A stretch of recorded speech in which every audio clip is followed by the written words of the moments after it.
a rig rundown for our students here on campus. With me today I've got Cam DeLouis of SlugWeed, and today he's going to be going and showing us what he's got that he uses for his shows and recording and just everything that he's got. So I'll give it to you, Cam. How are you doing today? Pretty good. How are you? I'm doing all right. So let's start here. Let's take a look at what the couple pedals you got here. Yeah, so just the Big Muff, I mean, it's a pretty basic fuzz pedal. It's usually my main dirt pedal, and I mean, it's also a very versatile pedal, considering I usually use it for like the sludge and all the heavy, fuzzy doom stuff. So, I mean, any guitar player who knows fuzz know that a Big Muff is like, you know, it's the key pedal. That's the key pedal if you want like just a basic fuzz, nothing too crazy. That's the way to go. Is there any particular reason you chose this over like any other fuzz pedals, like a Flux Fuzz or something like that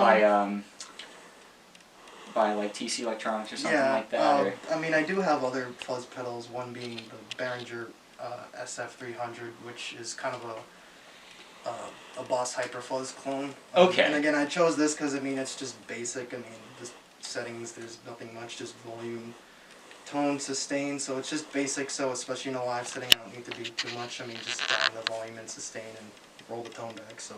All right, sounds good. And then let's take it to this Ultra Shifter here. What's this? I've actually never seen one of these before. So this is also another Behringer pedal. It's pretty much a budget Digitech whammy. A lot of people don't like them specifically because I mean they're plastic, but I mean this was $50.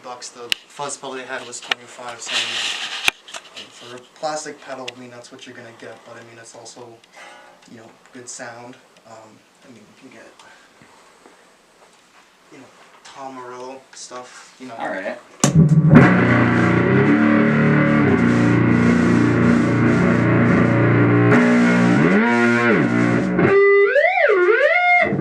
So it's that's pretty much sick. pretty much like a budget Digitech whammy.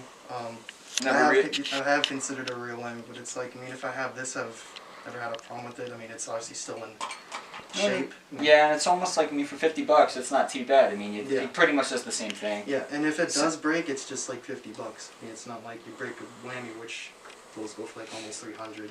You know, spend another 300 on that. Is there any, I feel like you probably use more pedals in some of your music. I know you use a lot of wah in some situations. Or, you know, if you were using that on stage, what kind of wah are you using? I use the Morley Power Wah Distortion.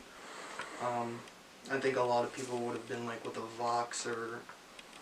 like a Dunlop or something. Yeah. So I kind of like, so with all the stuff that I use, I kind of try to make it, like, use more unconventional stuff, I guess. Okay.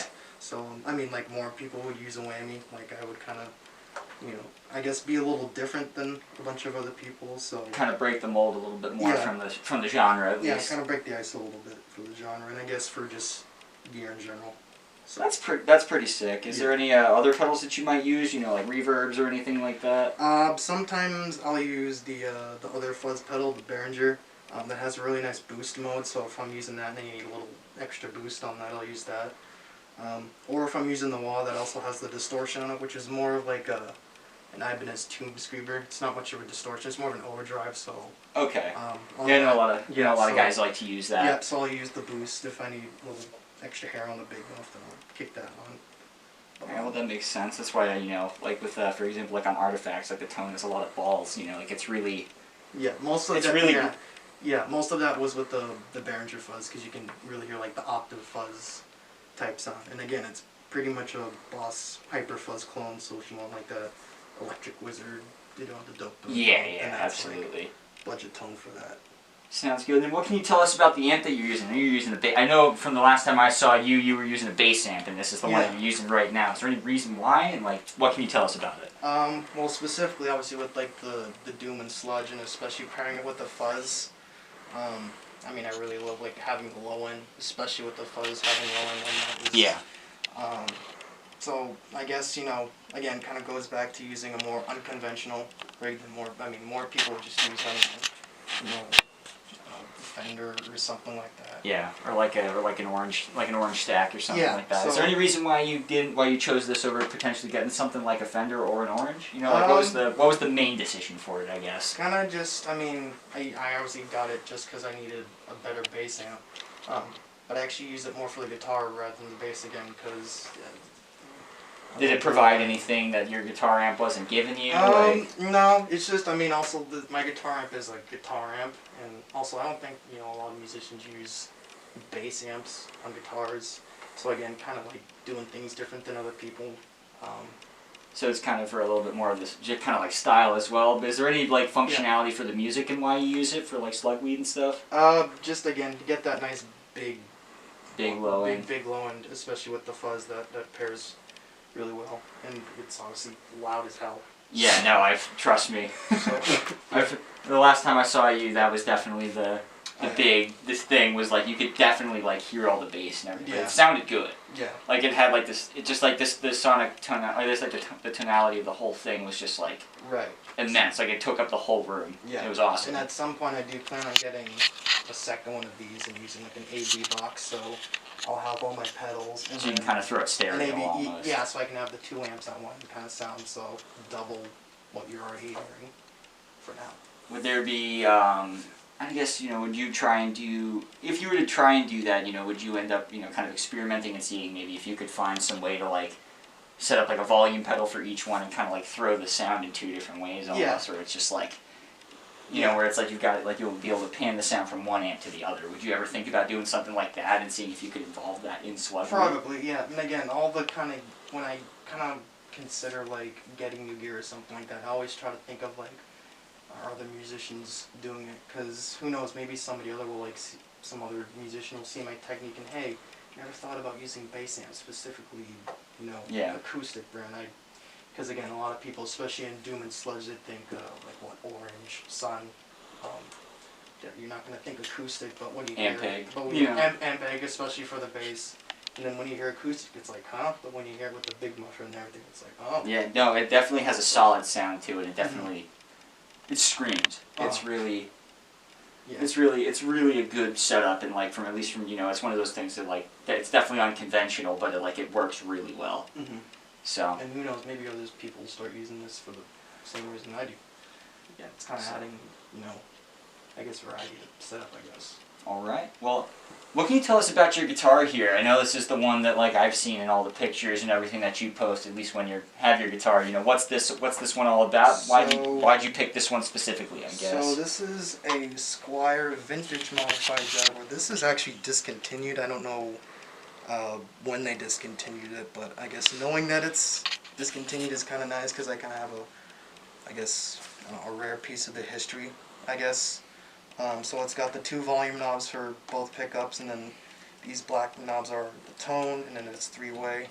Seymour Duncan. Well, that's pretty cool. Was that like a mod? Was that a mod that you did, or was it like that when you got it? No, this was already like that, and these had covers on it, but of course, you know, after many live shows with this, I kind of gave it a rough time. So the covers are on, but it's still volume. You kind of got to screw with it a little bit more. You screw with it a little bit, but I mean, it's still the same functionality. I've had this since 2016. Bought it used for $200. I guess now, obviously, that they're discontinued, they'd probably go, I don't know, but for probably more than $200. Yeah, no. Usually, at least with these, you said it's like the vintage. Usually, the vintage Squires go for a little bit more, just based on if they're still with the production or not. Yeah, and the thing about vintage, that can mean like 60s, 70s. That can mean a lot of things. I'm not sure, like. I know that they have I know that Fender. I know that Squire has the Vibe series guitars, and that it's got like you've got the '60s vibe, and you've got '70s vibe, but like it's usually within those 2 decades that they kind of, you know, obviously, you know, so it's just kind of like that's like one of the biggest periods of music, you know. So if this is vintage, I would assume I don't know, 90s or before. I'm not really sure, but it's kind of nice. And what can you tell us about like the pickups or the? What can you tell us about the pickups or the neck? You know, why is this kind of like your go-to for everything instead of picking up something more conventional for doom, like an SG or a Les Paul? Yeah. So again, it's like with doom, sludge, and I guess that whole like heavy genre. I mean, again, it's like Gibsons, Les Pauls, SGs. I mean, that's definitely seen some Explorers here and there. But it's mainly the Gibsons and the Les Pauls and the SGs. I don't think I've seen, maybe other than an Explorer, but I don't think I've seen any other guitar that's been used. I mean, especially for bass, it's usually I mean, most of the time it's usually like if you have a Rickenbacker, that's... Yeah, that's pretty standard. Yeah, Bass too. But like back to guitar, I mean, I kind of like the sound of the Seymour Duncans, because it kind of has like the Fender twang, I guess being tuned down low, that suits really nice, especially with like the fuzz. Yeah, especially with the longer neck on Fenders too, Mm-hmm. that's definitely helps. Yeah, and Is this there any is 22 frets. Yeah. Is there anything about the feel of the guitar that, you like more than, picking up like an Epiphone or something? I know it's, the Squire, being in that budget, is there any reason why maybe you like this one more than something like that? Well, I mean, my first guitar was a Squire Strat, so I've kind of been in the, guitar-wise, been in the Fender kind of area. So, and that's where I've been comfortable with, especially with the body kind of having the rounded, more smooth edges. I think the first time I tried a Les Paul, I didn't like it, because again, how these edges are more rounded. Yeah, how they're a lot flatter. Yeah, and the Gibsons aren't, and it didn't feel comfortable, especially when I'm sitting down playing with those. It's not very comfortable in this. Absolutely. In this, especially again being my first guitar, being a Squire Strat, I just like the kind of feel of it. Maybe a slightly different sound because the Strat didn't have. Probably has a little bit more weight to it as well, I would assume. Yeah, a little bit. Yeah. Not much, but given that it's not hollowed out for, Yeah. I'm assuming you probably had one that had like the whammy bar on it and Yeah, stuff. So yeah, this one didn't have the whammy bar, although I thought it did at one point, but maybe they make other models that do, but this one didn't. But Yeah. again, that's just, I like the, kind of like the Strat feel, because that's what I started with, and I guess carrying it on to this. And I guess also at this point, when I got this guitar, I was a pretty big Nirvana person. I mean, I was in middle school, so... Nirvana's still pretty cool. Yeah, so I mean, I was like, oh, I want a Jaguar or Mustang, so... And that's what you got. Yeah, this was it, and now I play it with pretty much about everything. I use this for about everything. Everything else is just practice stuff I'll use in my bedroom. So what can you tell us about some new SlugWeed releases or, coming out? Are you working on anything currently? I had a live album coming out for April 20th. And then other than that, pretty much, I mean, I have a very prolific output, so when it comes to full lengths and albums and EPs, it's pretty much just safe to say that there's always something new coming. But style-wise, it's most of the time it's just straight up doom stuff. I've kind of gone under the post-metal / doom category. I've noticed that. I noticed Artifacts was kind of under that. Yeah, especially because post-metal kind of incorporates all the more experimental aspects, so obviously I try to add some more meter, more like with Artifacts. You said that has a lot of shoegaze kind of. Yeah, it's definitely kind of a little bit more out there. Yeah, although once in a while I do have like some releases like Breaking Through. There was a time some EPs like that. Those are more like drone ambient, definitely not like what you would expect from somebody who puts out a lot of doom and sludge kind of stuff. Yeah.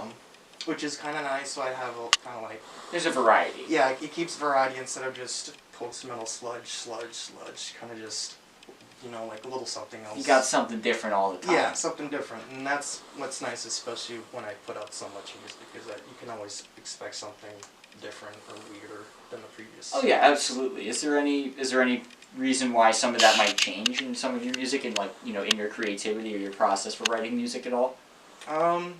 Not really. I mean, again, I've always been kind of about, adding new things into sludge and doom, kind of, I guess, pushing musical boundaries. So, yeah, that's pretty much. So, all right. Well, I think that's it for me. I really appreciate you coming out here and talking about all of this, learning about your gear and, what you use and about your music. It's really been a nice day. It's really been nice. So, yeah, it was great having you. So, all right. Well, I think that's going to be it. Go check out Cam's music if you haven't had the chance. It's his band is called SlugWeed. It's on Spotify and Apple Music. If you go take a look at that, help out, support one of our students. So, anyways, this is Rob signing off.